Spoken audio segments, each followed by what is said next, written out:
Seems that we kind of treaded water for most of the day.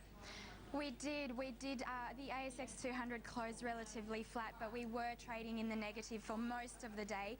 That was despite some higher US indices coming through overnight. We saw the Dow and the S&P reaching record all-time highs, and we also saw the European stocks trading positively. But despite some of those strong earnings overseas, I think investors were digesting the impact of the budget last night. So really we did see the market trading lower today. Particularly we saw the financials trading lower. They closed down 0.3%, but that was to be expected. We saw a couple of those stocks, Westpac, NAB and Macquarie Group, all going ex-dividend. But looking at the budget and the impact on some of those sectors, we did see the healthcare sector trading lower. That was down around 0.6%. And really some of those stocks that we did forecast having an impact as a result of some of those healthcare changes from the budget, in particular primary healthcare, which was down 5%, and Sonic Healthcare, which was down 4.3%.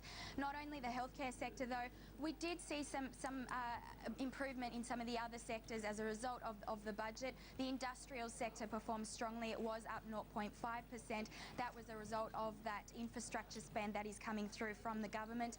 And also the consumer discretionary sector was trading higher, and that was quite surprising. In fact, we were expecting some of those measures that were introduced would have an impact on household spending, but it looks like those measures are likely to come in around 2017, so it's not going to have a short-term impact on some of those consumer discretionary stocks and retailers. So as a result, we did see that sector trading higher, but we did still see some fairly light volumes going through today. But Ian Narev also a bit cautious about his outlook. It was a very strong result from CBA today. It did close higher, about 1.2%, and it was fairly in line with our expectations. Just looking at a couple of those numbers that did come through, their unaudited cash earnings came in at $2.2 billion. We were expecting it to come in at around $2.18 billion, and consensus was at around $2.14 billion. So slightly ahead of expectations there, and that really was a result of some of those lower bad debts that came through.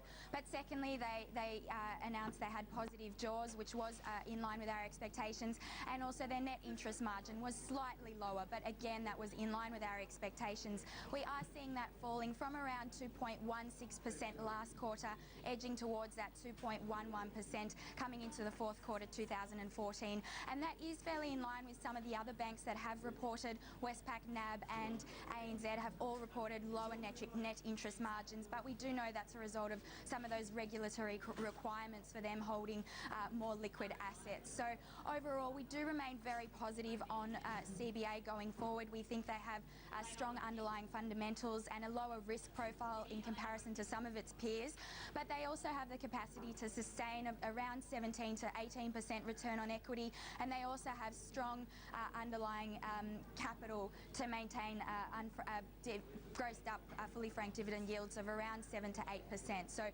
we are foreseeing strong underlying earnings momentum coming into the fourth quarter 2014, and we do remain very positive on CBA. And where do you think the share price is going to go from here, given that positive sentiment?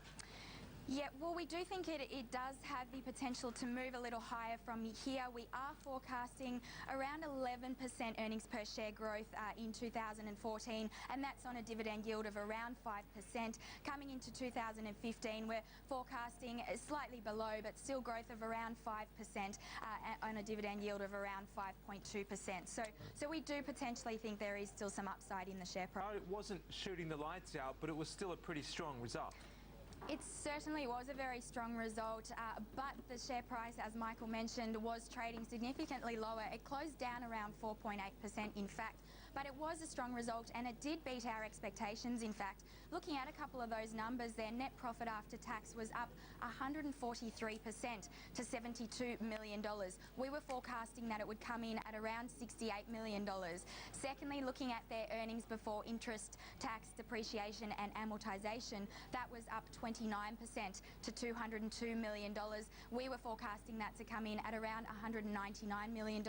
And thirdly, looking at their earnings per share, that came in at 14.2 cents. We were forecasting it to come in at around 13.4 cents. So it significantly beat expectations there. And really that strong result was driven by restructuring initiatives, growth in their building products where their earnings were up 20%, as well as a rebound in residential construction. So looking forward, we do remain fairly neutral on the stock, though. We do think it has had a pretty good run. It's up around 20%, 27% since the start of the year, but it is looking fairly expensive. So it's trading on a price to earnings ratio of around 14.3 times, and that's in comparison to its 10-year average of around 11.5 times. So it is fairly expensive, and I suspect that's why the stock is trading slightly lower today. There is a bit of profit taking in the stock. All right, Leanne, we do have to leave